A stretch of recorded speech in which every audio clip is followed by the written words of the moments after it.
My name is Elena, and I'm 32 years old. If you've ever felt like the shadow in your own family, then you'll understand what my life has been like. I was never the one people expected big things from. That role belonged to my older sister, Vivienne. She was the golden child, the one everyone pointed to when they wanted to define success. Growing up, I always knew the comparisons were there. Vivienne was smart, outspoken, and effortlessly charming. If she walked into a room, heads turned. If she picked up a new skill, she mastered it quickly. And me? I was the quieter one, the one who took longer to catch on, the one who sat back while she stole the spotlight. At first, I didn't mind. She was my sister, after all. Part of me admired her confidence, but over the years, admiration turned into something heavier. The subtle remarks from family, the way teachers or relatives praised her while I was an afterthought, all of it piled up like bricks I had to carry on my shoulders. I learned early that people saw Vivienne and me as opposites. She was the one destined for greatness, while I was expected to just get by. Nobody said it outright, but I felt it in their tones, their glances, the way they reacted to my accomplishments compared to hers. By the time we reached adulthood, the gap between us seemed even wider. Vivienne landed a prestigious job straight out of college. She traveled, she wore designer clothes, she filled her social media with glamorous snapshots of her life. Meanwhile, I was working long hours at a modest job, quietly juggling bills and responsibilities, trying to make something of myself without much fanfare. I didn't complain, though. I told myself everyone's timeline was different. My success might not come in flashy packages, but I believed if I worked hard and stayed consistent, I would build a life I could be proud of. Still, being constantly measured against Vivienne left a sting I couldn't always ignore. One of the hardest things about having a sister like mine was the way she never failed to remind me of the gap between us. Sometimes it was subtle, like a smirk or a patronizing pat on the shoulder. Other times it was blunt, like the day she laughed in my face when I mentioned wanting to buy a house one day. That moment is etched into my memory. It was a Saturday afternoon, and we were sitting in the living room at my parents' house. My mom had just finished talking about the importance of settling down and having stability. She looked at me kindly and said, "I hope you'll have a house of your own soon, Elena. You've worked so hard, you deserve it." Before I could even respond, Vivienne burst out laughing. Not a chuckle, not a little giggle, but a full, mocking laugh that filled the room. "Mom, be realistic," she said between laughs. "Elena can't even afford rent without stressing a house? Impossible." Her words cut deeper than she realized. The room fell silent. My dad cleared his throat, my mom frowned, but nobody really defended me. They just let her words hang in the air, like an undeniable truth.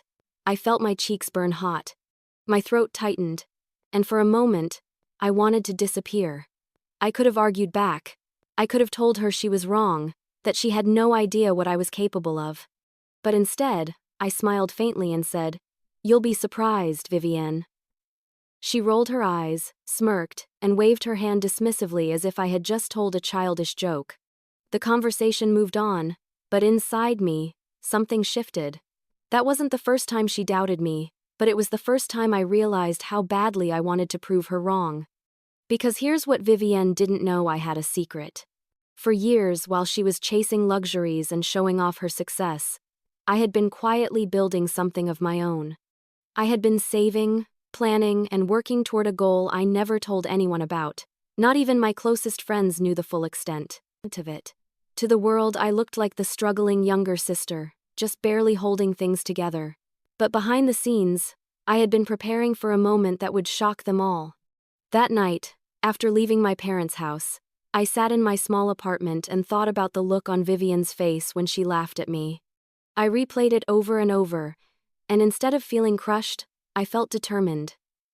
She thought she knew me, thought she had me figured out, but she was wrong.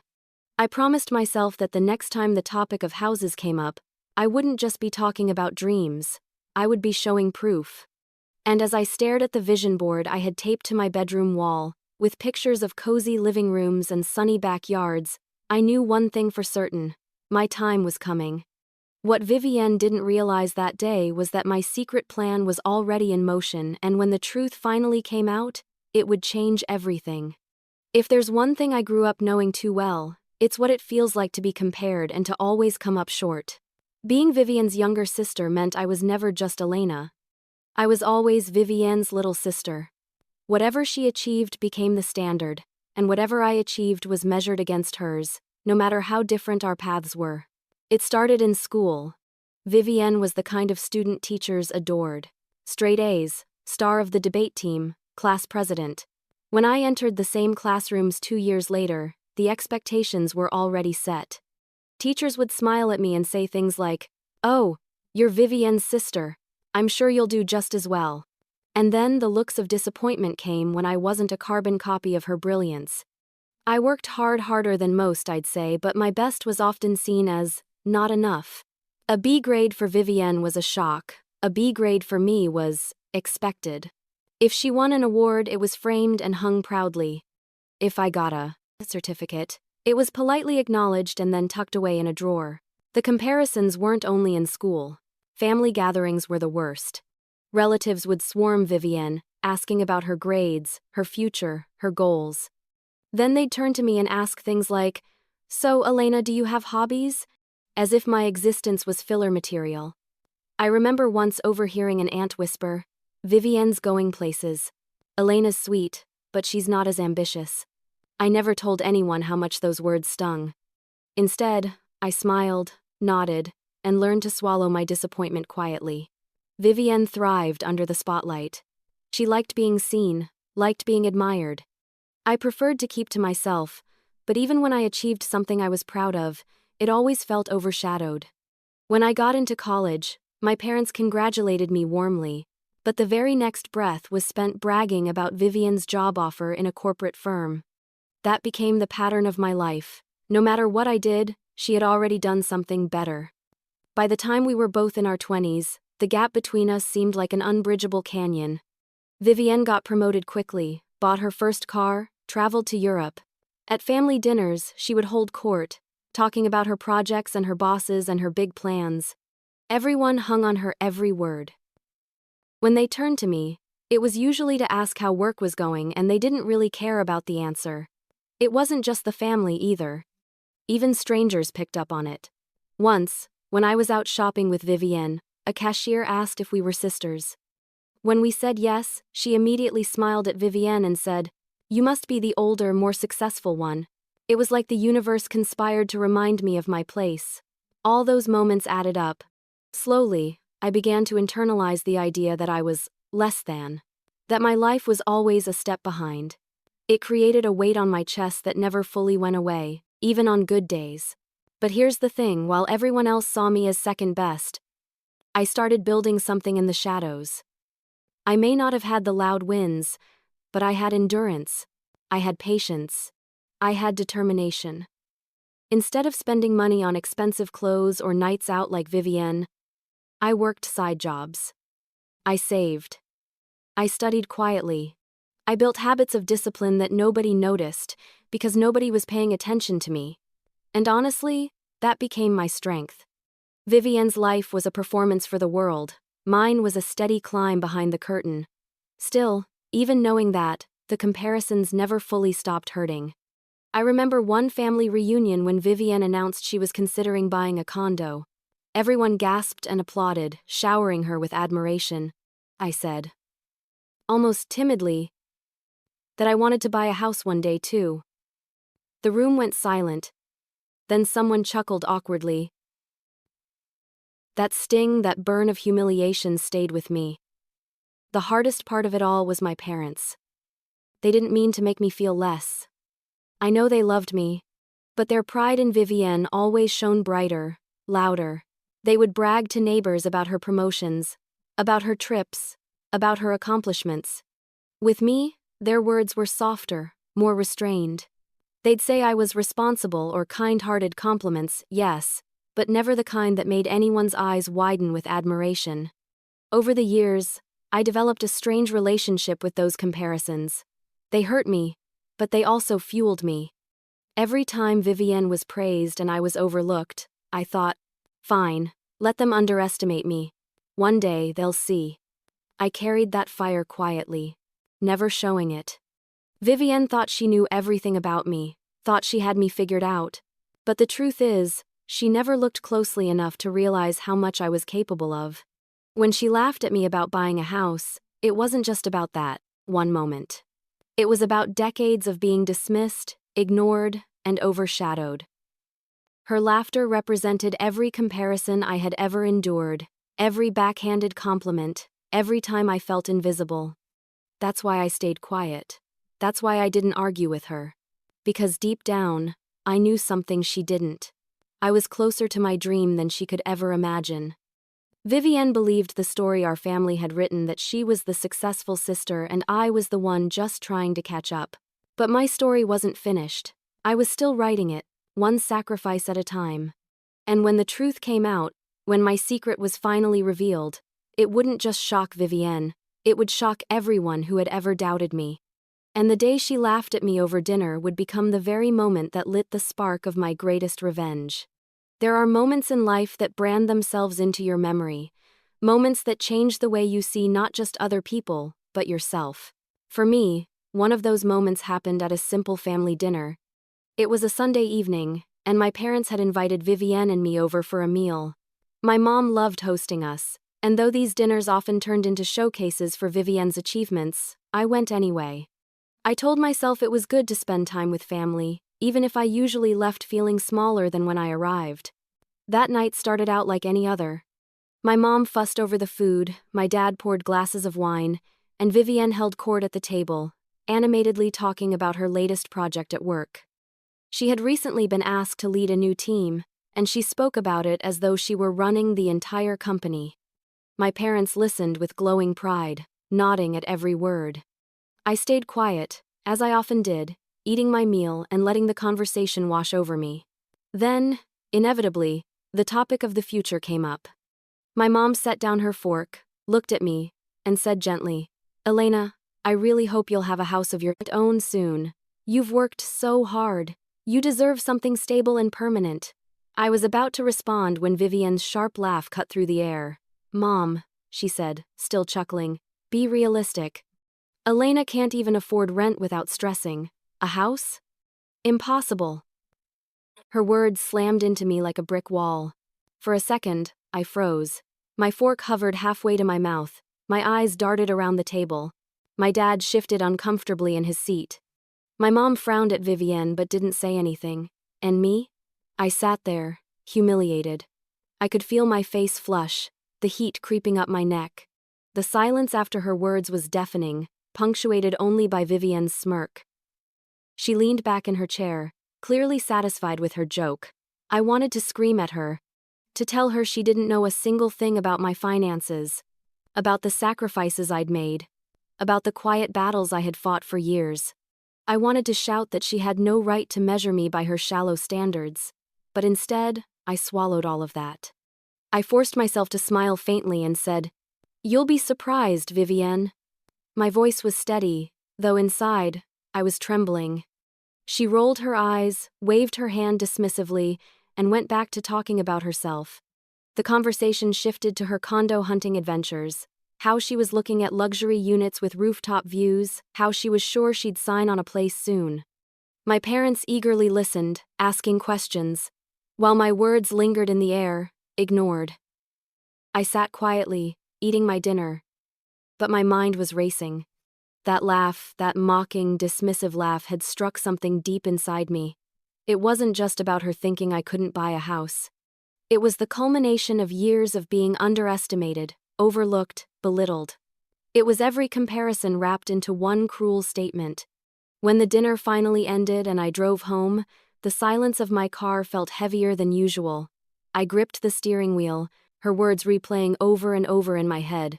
"You can't even afford rent. A house? Impossible." I felt tears prick at my eyes, but I refused to let them fall. Instead, I whispered to myself, "We'll see." Because what Vivienne didn't know, what nobody at that dinner table knew, was that I had been quietly preparing for this very moment for years. She thought I was barely scraping by, but in reality, I had a savings account tucked away, investments that had grown steadily, and a discipline she couldn't begin to imagine. While she flaunted her paychecks on vacations, handbags, and expensive dinners, I had been living modestly, purposefully. Every choice I made was building toward a goal I hadn't told anyone about: owning my own home. I didn't need to convince her that night. I didn't need to explain myself or defend my worth. I knew the day would come when my actions would speak louder than any words. Still, that didn't make the sting of her laughter any less sharp. It haunted me, echoing in my mind when I lay awake in bed that night. But instead of breaking me, it solidified something inside me.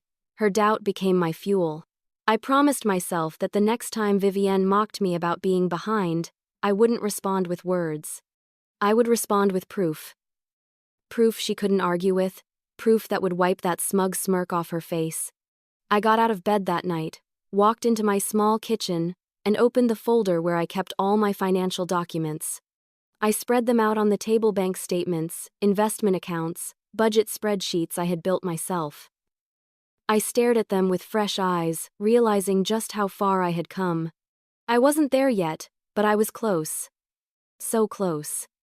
I traced my finger over the numbers, over the total I had saved, and whispered, "This is going to happen. And when it does, Vivienne will never laugh at me again." For years, I had accepted being the quiet one, the underestimated one, but not anymore, not after that night. That dinner, that cruel laugh, that dismissive wave of her hand, it all became a turning point. A line in the sand. I wasn't just saving for a house anymore. I was saving for my dignity, for my pride, for the moment I could finally stand tall in front of my family and say, "You were wrong about me." And I knew exactly how I was going to make it happen. Because what Vivienne didn't realize was that my plan was already in motion, and the day she mocked me was the day she unknowingly set me on the path to prove her spectacularly wrong. Vivienne thought she knew everything about me. To her, I was the predictable little sister, the one who scraped by, who settled for enough, who would always be a step behind. What she never realized was that I had been carrying a secret for years, one I guarded so closely that not even my closest friends suspected it. My secret was this: I had been quietly, diligently building a future no one believed I was capable of. From the outside, my life looked modest, maybe even dull. I rented a small apartment, drove an old car that rattled when I turned too sharply, and rarely joined in when my coworkers went out for fancy dinners. People assumed it was because I was struggling. They pitied me, thinking I couldn't afford anything more. But the truth was far different. I wasn't broke. I was disciplined. While Vivienne spent her 20s flashing designer purses and boarding planes to Paris and Santorini, I spent mine working 2 jobs. By day, I held down my full-time role, the steady paycheck that covered my essentials. By night, I freelanced writing, designing, picking up every gig I could find. There were weeks when I slept only a few hours a night, running on determination and coffee.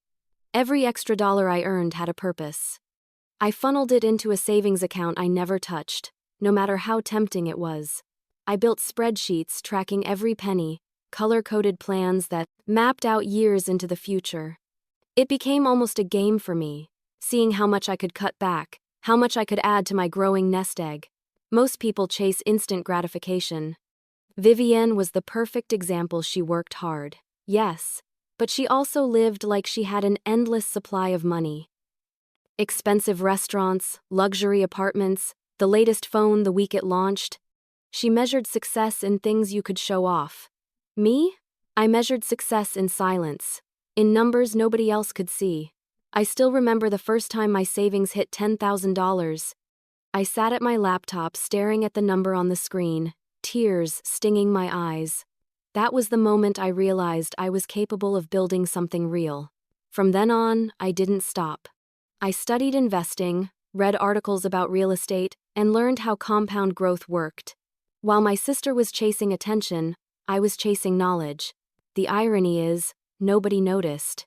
My parents still believed Vivienne was the successful one. My friends teased me for always being cheap. Even Vivienne herself mocked me for living so simply, never realizing I was doing it on purpose. And I didn't correct them. I didn't defend myself. Because the truth is, There's power in being underestimated. It meant I could work quietly, without pressure, without prying eyes. Of course, there were sacrifices.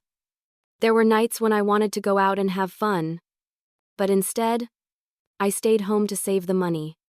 There were times when I envied Vivienne's vacations and her freedom, but every time doubt crept in, I reminded myself of the bigger picture.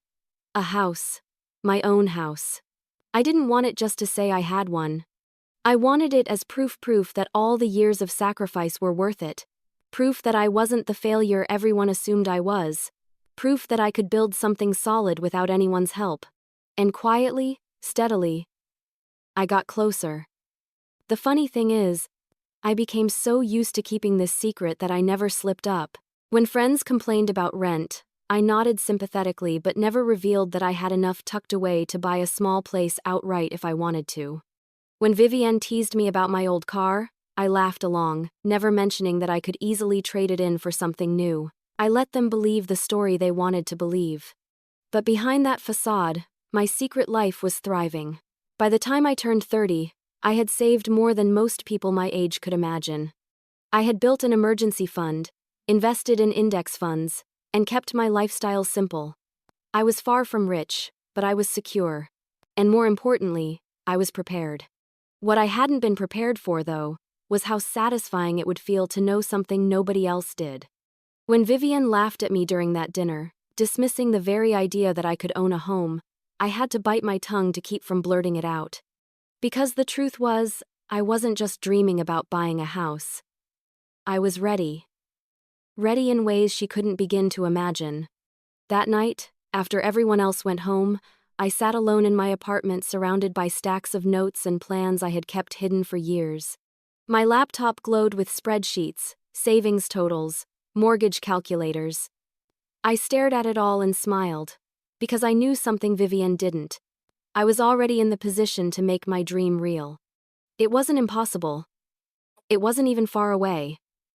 Vivienne thought she had me figured out, but she had no idea about the life I had been building brick by brick, dollar by dollar. And the best part? When the time came to reveal it, when I finally showed my family, and especially Vivienne, what I had accomplished, the shock on her face would be worth every sacrifice I had ever made. I went to bed that night with a new fire in my chest. For years, my secret had been just for me. Something I nurtured quietly. But now, after that dinner, I realized it wasn't just my future anymore. It was my weapon. Vivienne's laughter hadn't crushed me, it had sharpened me. And soon, I would take that secret I had guarded for so long and turn it into the most powerful proof she would ever see. After that dinner with Vivienne, I knew it was time. For years, my secret had been a quiet plan. A hidden dream only I nurtured. But now, I was ready to turn it into reality. It wasn't enough to keep saving, to keep telling myself someday. I wanted to take the leap. The very next week, I called a realtor. I still remember the nervous excitement in my voice when I said, "I'm ready to start looking for a house." There was silence on the other end. Then, "That's great. So, what's your budget?" I told her. She paused again. "Wow. You're more prepared than most people I meet." Her reaction made me smile. If only she knew how many years of discipline, sacrifice, and hidden effort had gone into reaching that number. I didn't tell a soul about that phone call. Not my parents, not my friends, and certainly not Vivienne. I wanted to keep this process mine, protected from doubt or criticism. The first time I toured a house, I felt a mix of exhilaration and terror. I stood in the empty living room, sunlight streaming through dusty blinds, and tried to imagine myself there. It was small, outdated, and smelled faintly of mildew. But still, the thought of owning a place, of standing in a home that was mine, sent shivers through me. Of course, that first house wasn't right. Neither were the next 5 I toured. Some were too expensive, others in neighborhoods that didn't feel safe. A few needed so much work I knew they'd drain me financially. Each time I walked away, I told myself, "Be patient, the right one will come." My realtor was patient with me too. She probably wondered why I was so cautious, why I refused to tell her about family members who might weigh in. She didn't know that the only reason I was doing this in secret was because I couldn't bear Vivienne's smug commentary. I could hear her voice in my head already. Don't you think you're aiming too high? Maybe you should just stick to renting. Or worse. Are you sure you can even handle a mortgage? No. This process was mine, and mine alone. At night, I would go home, pore over my notes, and cross-check everything: property taxes, insurance, monthly payments. I had spent years preparing for this moment, and I wasn't going to let impulsiveness ruin it. The more houses I toured, the more I realized something important. I didn't want a house just to say I had one. I wanted a home. A place where I could feel safe, grounded, and free. A place that didn't just hold my furniture, but held my dreams. One Saturday morning, my realtor called me about a new listing. "Elena, I think this might be the one. It just hit the market. You need to see it." I almost didn't go. I was tired from a late night of freelance work, but something in her voice convinced me. So I dragged myself out of bed, threw on jeans, and drove across town. When we pulled up, my heart skipped a beat. It wasn't a mansion. It wasn't flashy. But it was perfect.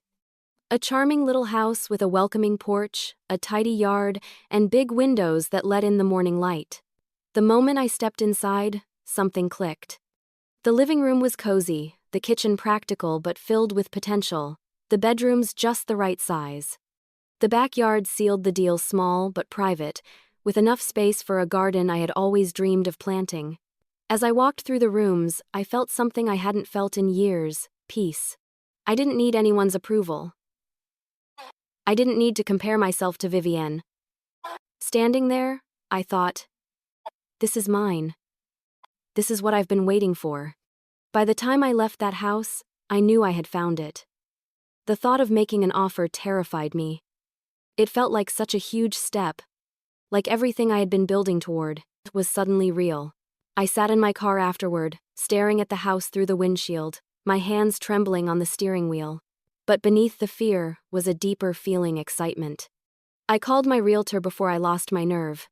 "Let's make an offer," I said. She sounded thrilled. "I'll draft the paperwork. You're really doing this, Elena." When I hung up the phone, I let out a shaky laugh. I was doing this. After all the years of being dismissed and underestimated, after all the sacrifices and late nights, I was finally on the brink of owning something that was truly mine. The strangest part was not telling anyone. My mom called that evening to chat, and I had to bite my tongue when she asked how my week was going. Vivienne texted me a photo of a new designer bag she'd bought, adding a smug caption about treating yourself. I looked at her message and smiled to myself. She had no idea what I was really up to. And that secrecy made it all the sweeter. For weeks, I juggled work, my side gigs, and the nerve-wracking process of negotiations, inspections, and paperwork. Every time I drove past my house, I whispered to it like a promise. "Hold on. I'm coming for you." Finally, after what felt like forever, my realtor called me with the words I had been waiting for. "Elena, your offer has been accepted." I sat down on my bed, the phone pressed to my ear. And for the first time in years, I let myself cry freely. I had done it. Of course, the process wasn't over yet. There were still papers to sign, details to finalize, nerves to calm. But I was closer than I had ever been. And the best part was knowing that nobody saw it coming. When the time came to reveal my new home, Vivienne would be the last person to expect it. And that was exactly the way I wanted it. Because what Vivienne didn't realize was that the very house she mocked me for even dreaming about was already within my grasp. Vivienne's birthday fell just a few weeks after my offer was accepted on the house. By then, I was in the thick of inspections and paperwork, living on equal parts adrenaline and anxiety. Every night, I double-checked documents, reread mortgage terms, and quietly prepared for the biggest purchase of my life. But while I was juggling my secret, Vivienne was planning her birthday extravaganza. She had always loved making a big deal about her birthdays. Every year it was a new theme, a new restaurant, or some glamorous event where she could show off her latest achievements. This year was no different. She rented out a private dining room in an upscale restaurant downtown, invited her closest friends, and of course, expected the family to be there front and center. I considered not going. Part of me didn't want to sit through another night of watching her bask in attention while I stayed in the background. But then I thought about my secret, and something inside me said, "Go. Let her have her moment. Yours is coming." So, I went. The dining room was draped in gold and white decorations, with "Happy Birthday" Vivienne spelled out in glittering balloons. Her friends buzzed around her like moths to a flame, complimenting her dress, her shoes, her makeup. My parents sat at one end of the long table, glowing with pride as usual. When I walked in, Vivienne spotted me and flashed a smile, one of those tight, insincere smiles that carried more smugness than warmth. "Elena, you made it," she said, air-kissing my cheek. "I wasn't sure you'd have time." I forced a polite smile back. "Of course I came. You only turned 34 once." Dinner started off pleasantly enough. The waiters served plates of seared salmon and roasted vegetables, the wine flowed, and the conversations grew louder. Vivienne dominated, as always, telling stories about her work and how her boss had hinted at yet another promotion. She bragged about the trips she wanted to take, the things she wanted to buy. Then, inevitably, she steered the conversation toward real estate. "So," she said loudly, catching the attention of the whole table, "I've been looking at some condos, really high-end, downtown. You wouldn't believe the views." Her friends gasped and fawned over her, asking questions about the amenities, the price, the neighborhoods. Vivienne soaked it all up, her voice growing more animated with every detail. Then she turned to me, her eyes glinting. "What about you, Elena? Still renting that little place?" "I can't imagine you'd want to buy in this market. It's way out of reach, right?" Her words dripped with condescension, and a few of her friends chuckled under their breath. I felt the familiar sting, that hot rush of embarrassment, but I didn't let it show on my face. Instead, I sipped my water and said calmly, "Don't worry about me. I'm doing just fine." Vivienne tilted her head, smirking. "Sure you are." She turned back to her friends, dismissing me as if I had never spoken. Inside, though, my heart was racing. Because what she didn't know, what none of them knew, was that just a few days earlier, I had signed the final papers on my new house. The keys were almost in my hand. Her mockery didn't sting the way it used to. Not anymore. Because this time, I wasn't just swallowing her words. I was savoring them. I knew how sweet it would be when the truth finally came out. The rest of the night unfolded the way Vivienne wanted it to, with her at the center. Her friends applauding every word, her laughter echoing through the room. I played my part, smiling politely, clapping when the cake came out, even hugging her goodbye when it was over. But the whole time, my mind wasn't in that restaurant. It was at my house. My house. As I drove home afterward, I couldn't help but laugh softly to myself. For once, I wasn't hurt by her insult. I wasn't angry or ashamed. I was thrilled. Because soon, very soon, Vivienne would realize just how wrong she had been. I thought about how I would tell her, how I would reveal my secret. Should I casually drop it in conversation? Should I invite the family over one weekend and surprise them with a tour? Or should I wait for her to ask again, just so I could watch the shock ripple across her face when I said, "Actually, I already own a house"? The possibilities played in my mind like delicious scenarios, each one sweeter than the last. I didn't know exactly how I would do it yet. But I knew one thing for certain. When the truth came out, it would be unforgettable. For years, Vivienne had made me feel small. She had dismissed me, mocked me, and treated me like I was destined to stay in her shadow. But this time, I had something she couldn't take away. I had proof. And soon, she would see it with her own eyes. Because while Vivienne celebrated her birthday bragging about condos she hadn't even toured yet, I was already just days away from holding the keys to my very own home. The morning of my closing day felt surreal, like I was living inside a dream I had been rehearsing for years. I woke up before my alarm, my heart already pounding with a mix of nerves and excitement. The sun hadn't even risen yet, but I couldn't stay in bed. I made myself a cup of coffee, but my hands were trembling so much I nearly spilled it. Sitting at my tiny kitchen table, I looked around my apartment, the peeling paint, the rattling radiator, the creaky floorboards. For years, this place had been a symbol of patience, of sacrifice. But now, it was just a stepping stone. Today, I was finally moving beyond it. The drive to the title office felt longer than it really was. My palms were slick against the steering wheel, and my chest tightened with every mile. I kept thinking, what if something goes wrong? What if there's some hidden issue with the paperwork? What if they back out at the last second? But when I arrived and saw the neat stack of papers, waiting for me on the polished wooden table, I knew there was no turning back. The realtor smiled warmly. Congratulations, Elena. You've done everything right to get here. Today's the day you become a homeowner. Her words nearly undid me. My throat closed, and tears pricked at the corners of my eyes. I picked up the pen, my hands shaking slightly, and began signing, page after page, line after line.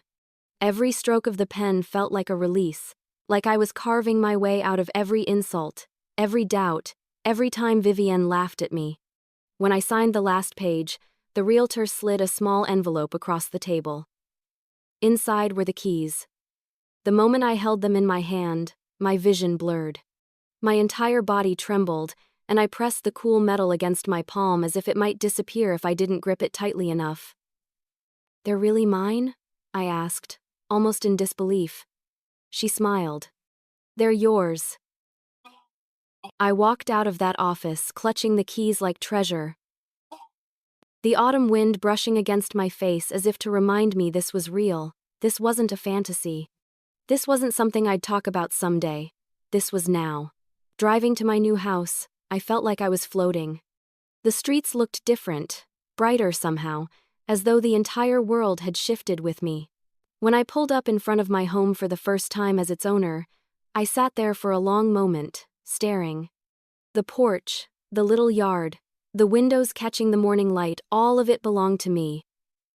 Finally, I stepped out of the car and walked slowly to the door. My hand shook as I slid the key into the lock and turned it. Click. The door swung open, and I stepped inside. The house was empty, echoing with every footstep, but to me, it was already alive. I ran my fingers along the walls, touched the counters, opened and closed every door. The smell of fresh paint and wood dust lingered, and I breathed it in like perfume. In the living room, I stood in the center and I turned in a slow circle, imagining furniture, laughter, quiet mornings with coffee by the window. I pictured myself cooking in the kitchen, planting flowers in the yard, even reading a book on the porch on warm summer nights. It wasn't just a house, it was freedom. For so long, I had been weighed down by comparisons, by the belief that I wasn't enough. But standing there in those empty rooms, I felt powerful. I had done this. Not Vivienne, not my parents. Me. I sat down on the floor, right there in the middle of my new living room, and let the tears fall. They weren't tears of sadness, they were tears of release. Years of sacrifice, of staying quiet while others doubted me, had led to this moment. After a while, I wiped my face, pulled out my phone, and snapped a picture of myself holding the keys. I didn't post it. I didn't send it to anyone. Not yet. That picture was just for me. Proof that it was real. As I explored the house, I found myself whispering to it like an old friend. "You're mine now. I'll take care of you. You're my fresh start." I stayed for hours, wandering from room to room, dreaming of what it would become. By the time I finally locked up and left, the sun was setting, casting a golden glow over the little house. Driving back to my apartment for what I knew would be one of the last times, I felt lighter than I ever had before. The secret was mine to savor, and I loved having it tucked close to my chest.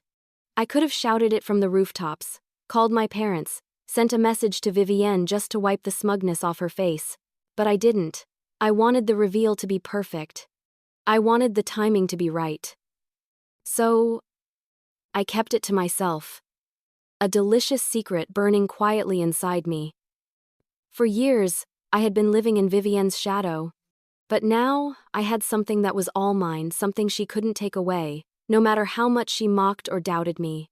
I knew the day was coming when I would finally show her. And when that moment arrived, it wouldn't just be satisfying, it would be unforgettable. Because I wasn't just a renter, the struggling little sister, the one who could never afford a house. I was now a homeowner, and Vivienne had no idea what was coming. For weeks after closing day, I lived in a strange in-between. My apartment still held my furniture and day-to-day life, but my heart belonged to the new house. Every evening after work, I'd drive over there just to sit on the floor of the empty living room, soaking it in. I would whisper to myself, "It's real, it's mine."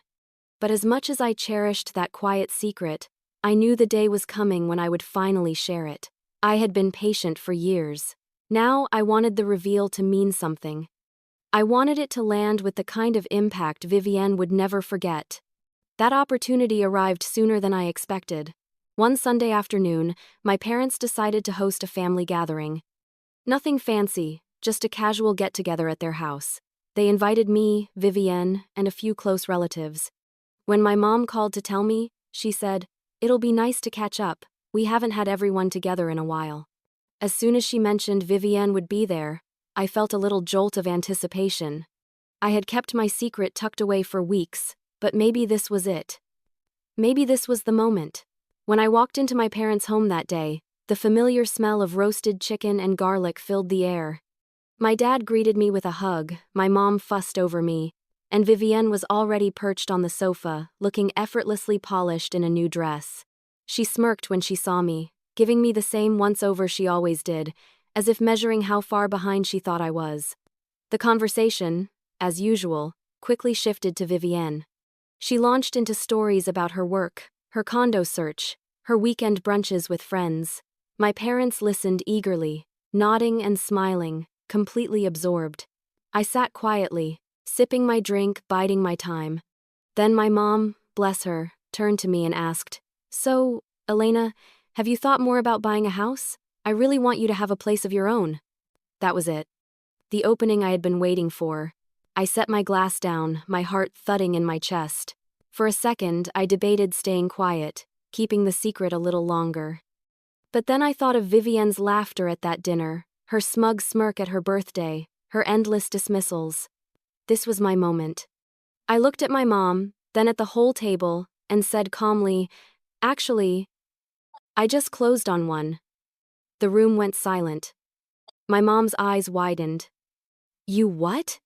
"I bought a house," I repeated, a smile tugging at my lips. "I closed on it a few weeks ago." Gasps filled the room. My dad nearly dropped his fork. "Elena, are you serious?" I nodded, pulling out my phone and scrolling to the picture I had taken of myself holding the keys. I placed it on the table for them to see. My mom covered her mouth with her hand, her eyes shining with tears. "You really did it." My dad let out a proud laugh. "That's my girl." Across the table, Vivienne froze. Her smile faltered, her eyes narrowing as she leaned in to look at the photo. "No way," she said flatly. "It's true," I replied, keeping my voice even. "It's mine." The relatives buzzed with questions, asking where the house was, how I managed it, what it looked like. My parents were glowing, already talking about visiting. But Vivienne? She just sat there, staring at me. Her lips pressed tightly together. I could almost see the wheels turning in her head, trying to make sense of it. Finally, she forced a laugh. "There's no way you could afford that. Did Mom and Dad help you?" My mom turned sharply to her. "No, we didn't. Elena did this on her own." Vivienne blinked, clearly thrown off. "But how?" I met her gaze steadily. "By working hard. By saving. By planning while everyone assumed I couldn't." The room fell quiet again, and for the first time in my life, all eyes weren't on Vivienne. They were on me. It was a strange, powerful feeling, like stepping into sunlight after years of standing in the shade. Vivienne's jaw tightened. "Well, congratulations, I guess," she muttered, her tone sharp. But I didn't need her validation. I didn't need her approval. The pride in my parents' eyes was enough. The shock on Vivienne's face was more than enough. I leaned back in my chair, a calm warmth spreading through me. This was the moment I had dreamed of for years. The payoff for every late night, every sacrifice, every time I swallowed my pride while Vivienne mocked me. And the best part? This was only the beginning. Because soon, she wouldn't just hear about my house, she would see it. And when Vivienne finally stepped inside, she would realize just how badly she had underestimated me. The silence that followed my announcement was thick, almost electric. My parents' faces were glowing with pride, my relatives were buzzing with questions, but Vivienne sat frozen, her wine glass halfway to her lips, eyes narrowed like she was staring at an illusion. Finally, she set the glass down and shook her head slowly. "No," she said firmly. "There's no way. You're lying." The room went quiet again. I kept my voice calm. "Why would I lie about something like that, Vivienne?" She leaned forward, her eyes drilling into mine. "Because it doesn't make sense. You've been renting that little apartment forever.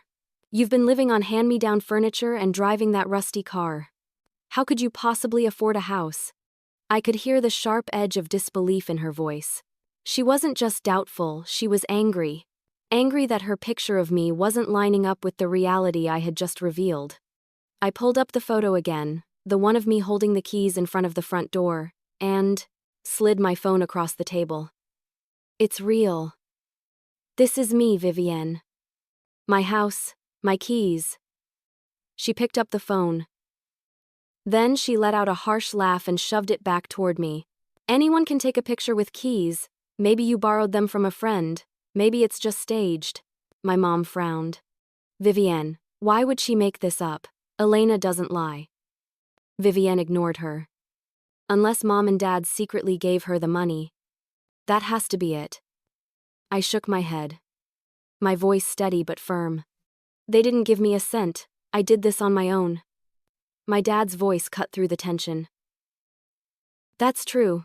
Elena never asked us for help. Not once." But Vivienne wasn't letting go. She crossed her arms, her tone sharp and condescending. "No, I don't buy it. You're trying to make me look stupid.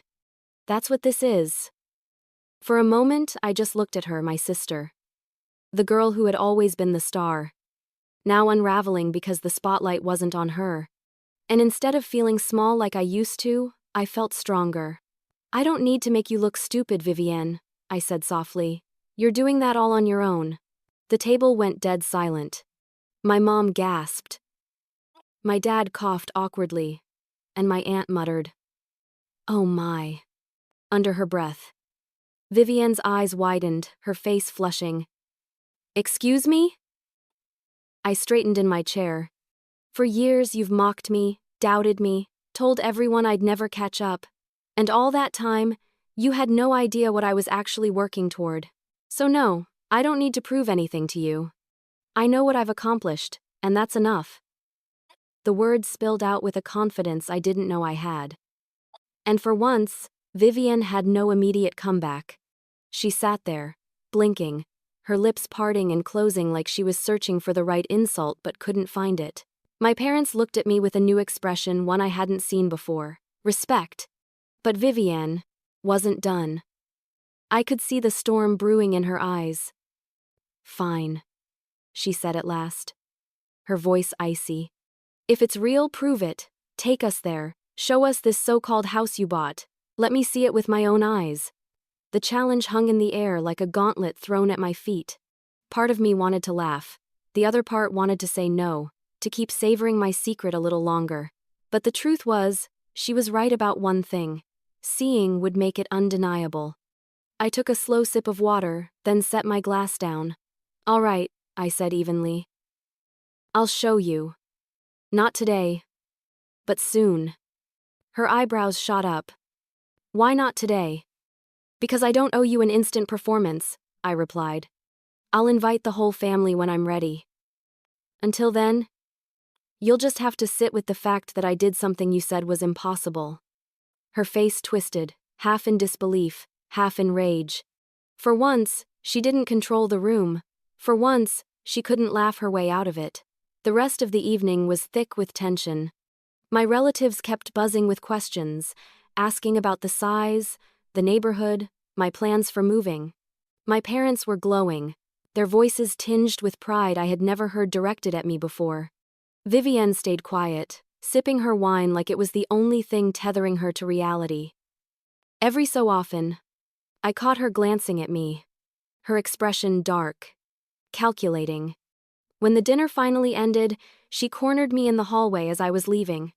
"Listen," she hissed, her smile stretched thin. "I don't know what game you're playing, but I'll find out the truth. Don't think you can suddenly outshine me, Elena. I won't let you." I met her gaze without flinching. "This isn't about you, Vivienne. It never was. It's about me building a life I'm proud of. If that makes you feel threatened, that's your problem." Her eyes flashed, but before she could respond, I walked past her and out the door. As I stepped into the cool night air, a weight lifted from my chest. For years, I had let her dictate how I felt about myself, but not anymore.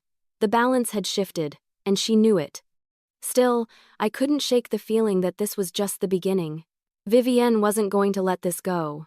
And I had no idea just how far she'd go to try and undermine me until the day I invited her into my house.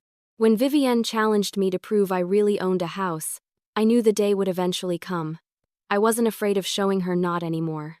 I was just waiting for the right moment, the perfect opportunity where she couldn't twist my achievement into something small. That moment arrived a week later.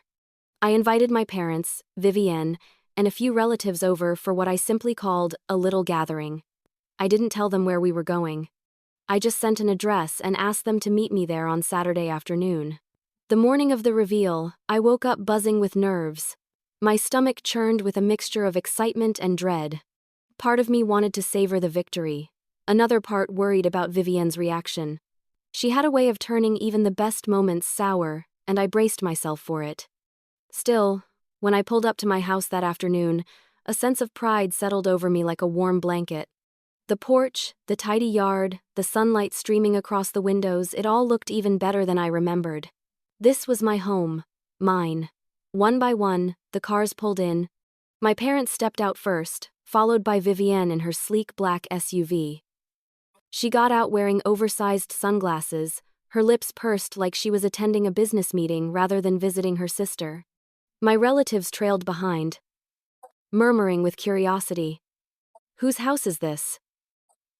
one of my aunts asked. I smiled and held up the keys. "Mine." Gasps rippled through the group. My mom pressed a hand to her chest, her eyes already filling with tears. My dad broke into a grin, so wide it looked like it hurt.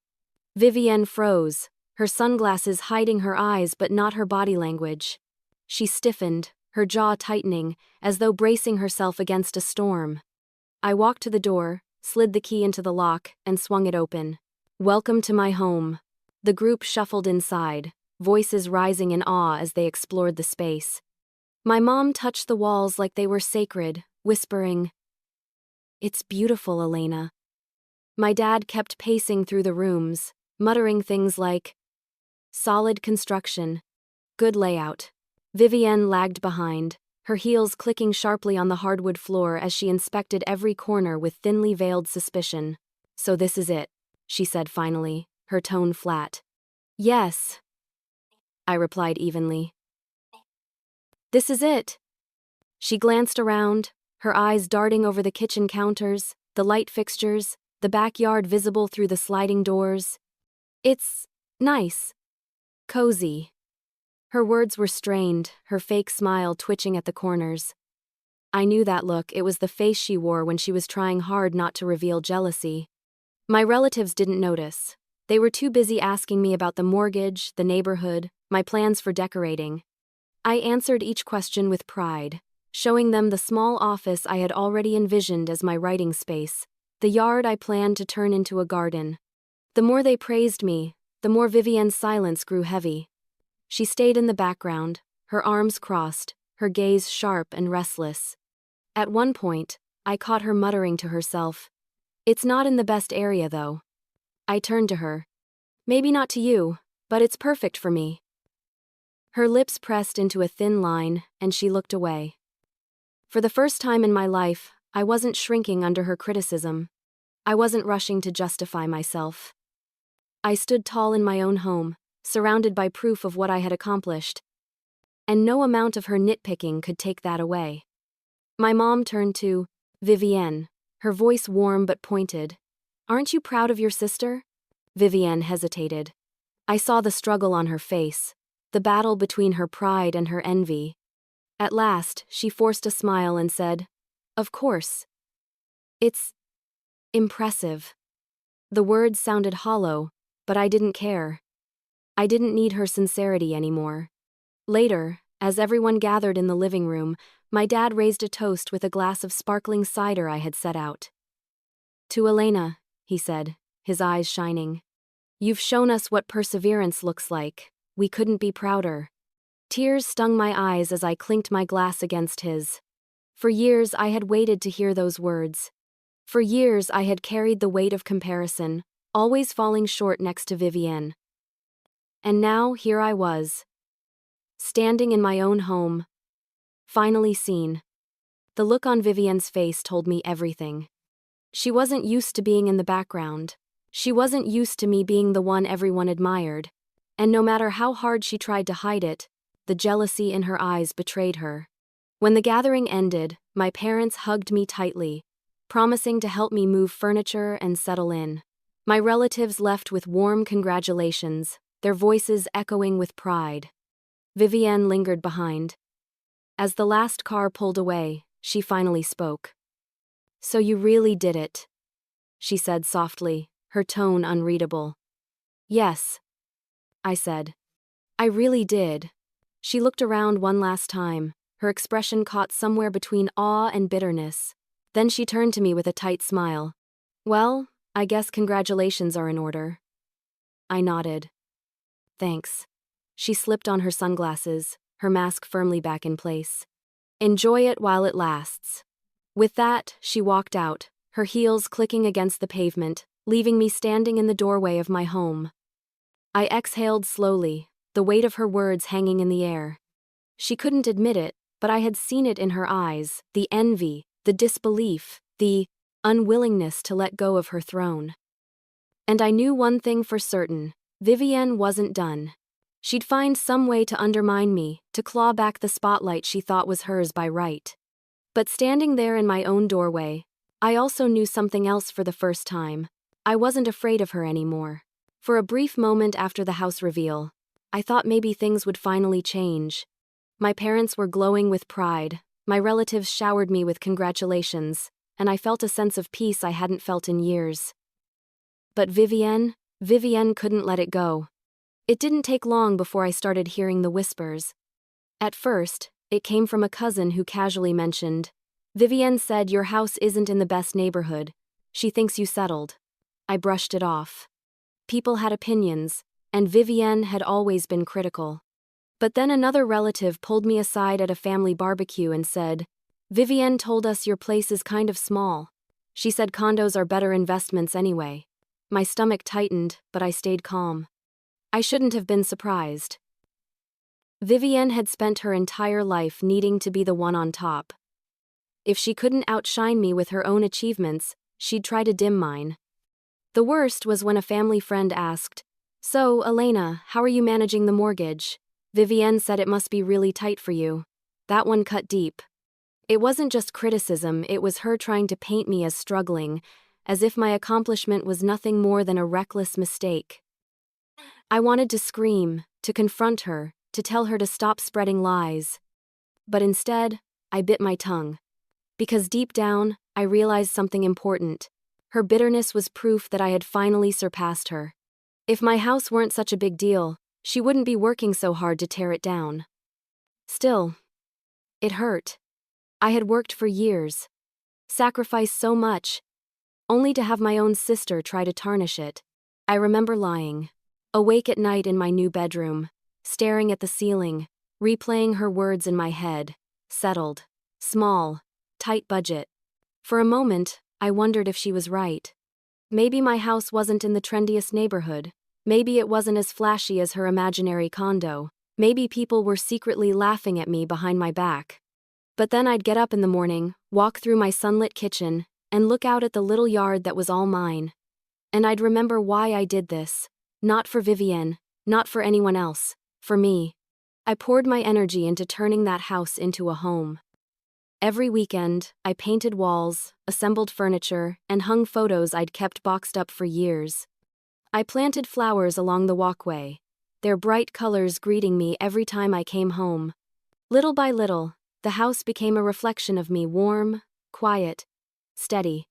And with every improvement, I felt my confidence grow.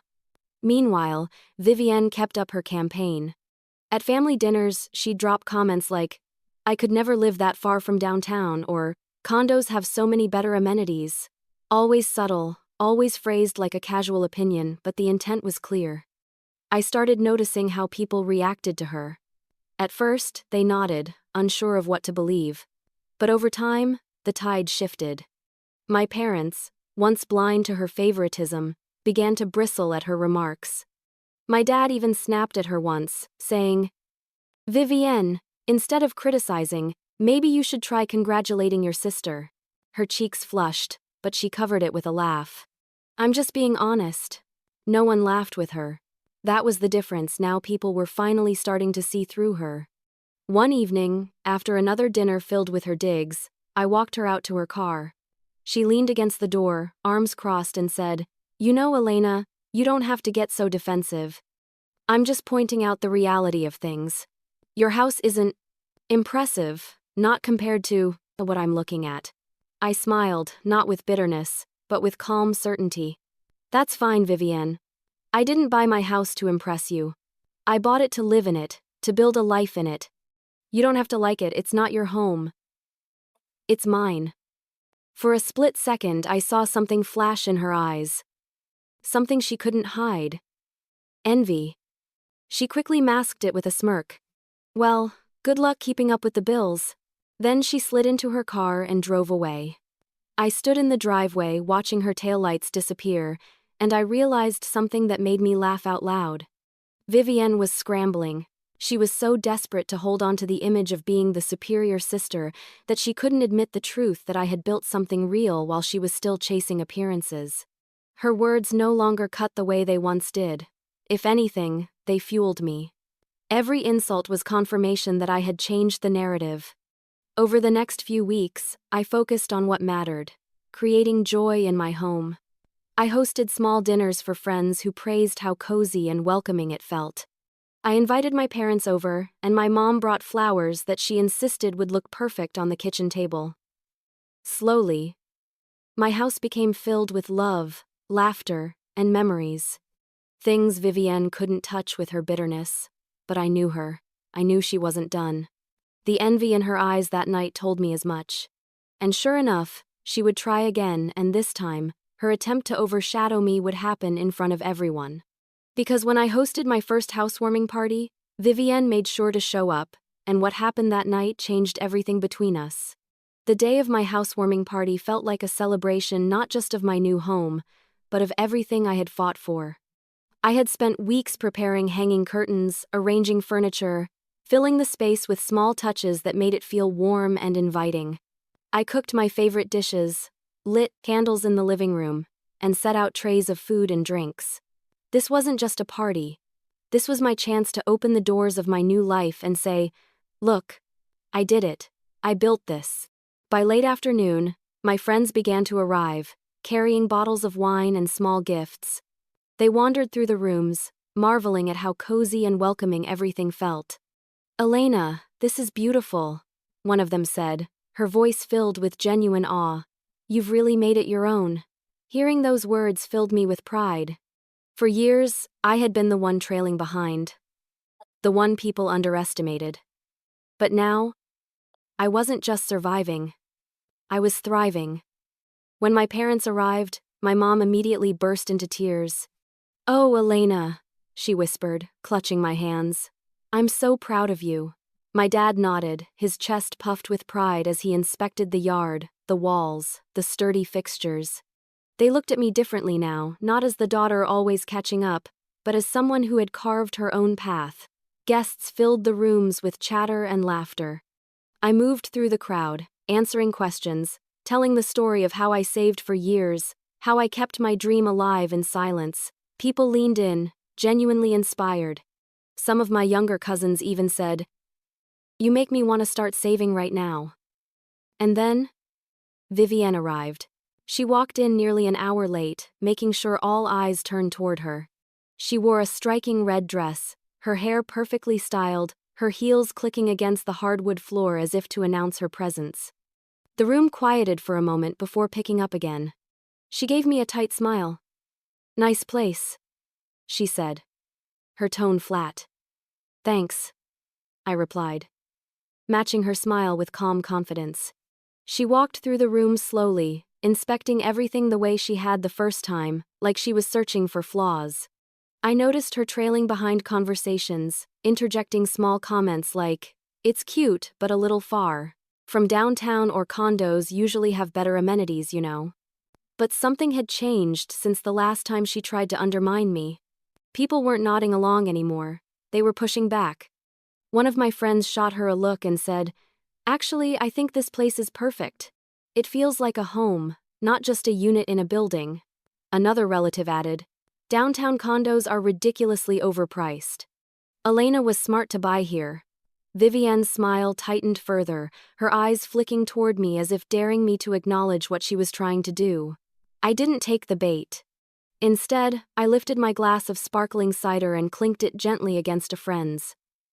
I laughed. I told stories. I enjoyed myself. And the more I did, the more Vivienne's irritation became visible. At one point, someone asked her about her condo search. She straightened, her voice growing louder. "I've been looking at some amazing places. Luxury buildings, rooftop pools, fitness centers.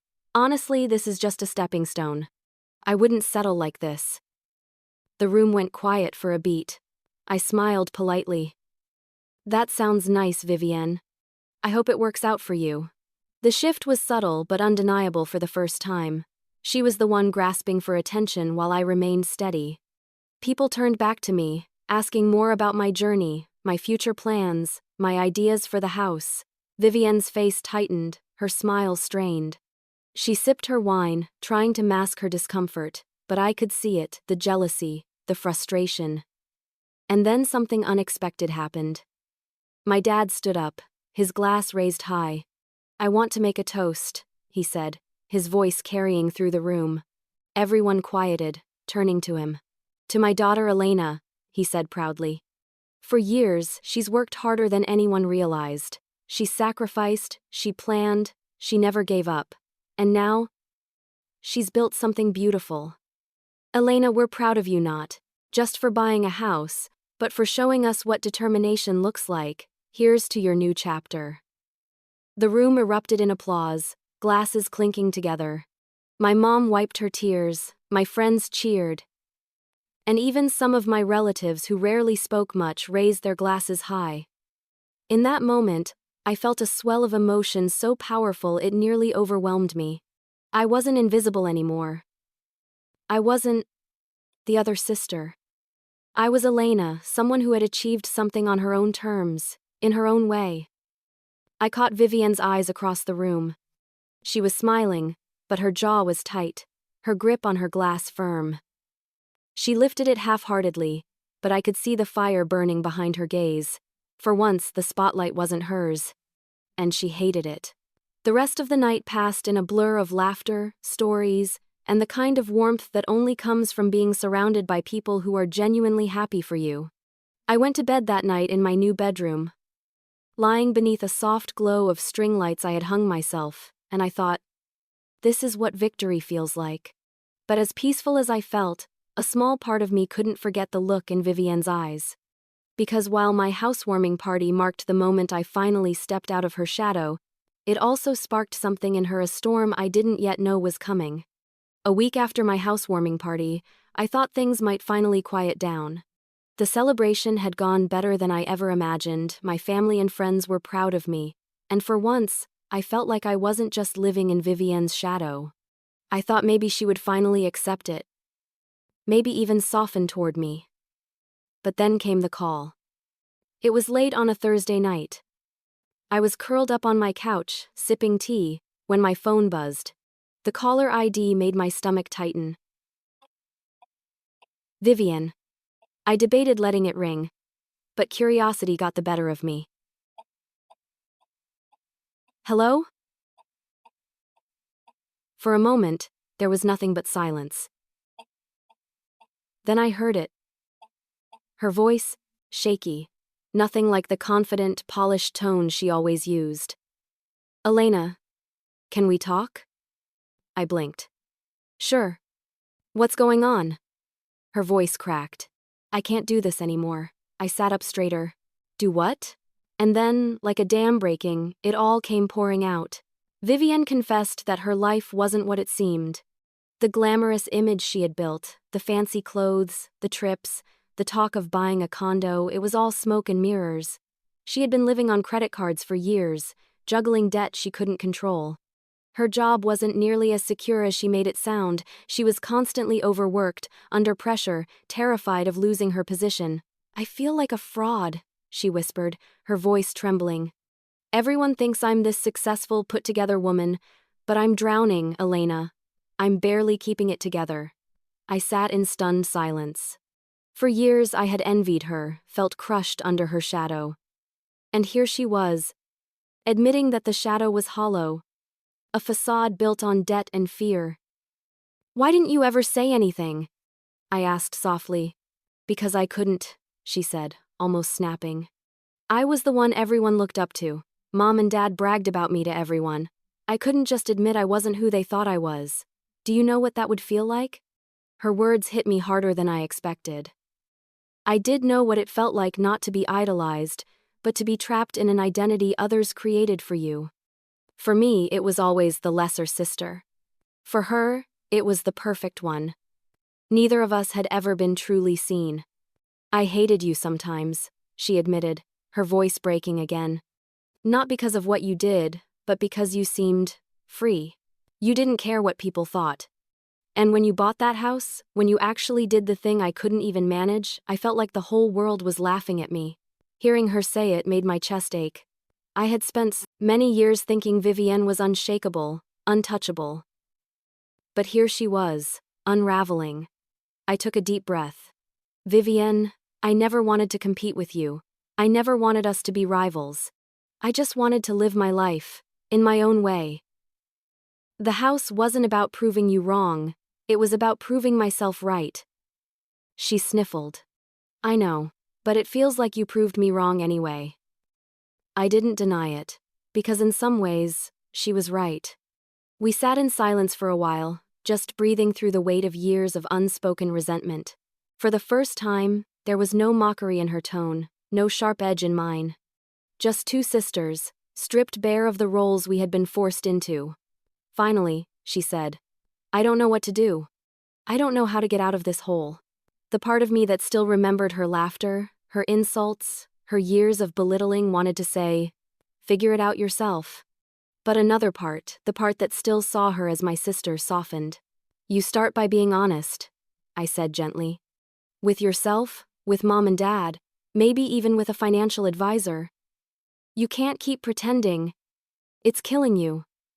She let out a shaky laugh. You sound like the older sister right now. Maybe I finally grew up, I said quietly. There was another long pause. Then she whispered, Do you hate me? I thought about it, about all the years of comparisons, the insults, the way she had made me feel small. But hate? No, that wasn't it. I don't hate you, I said finally. I resented you. I envied you. I let your words hurt me more than I should have.